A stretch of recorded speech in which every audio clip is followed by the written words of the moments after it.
Error code EH on Honeywell Dehumidifiers indicates that the humidity sensor is malfunctioning. In this video we will demonstrate how to replace humidity sensor. You can get humidity sensor replacement for this model and also for other brands from qxparts.com.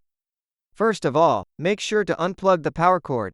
Replacing humidity sensor on Honeywell Dehumidifiers quite simple.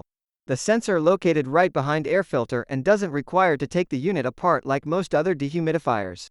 With a small flathead screwdriver, remove plastic cover and remove the screw holding the sensor. Disconnect connector and remove the sensor.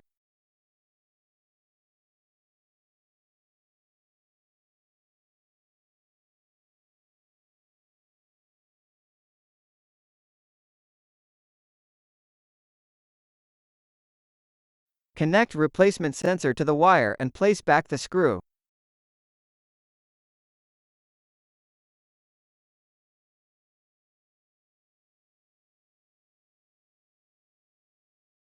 Close sensor plastic cover and place back the air filter.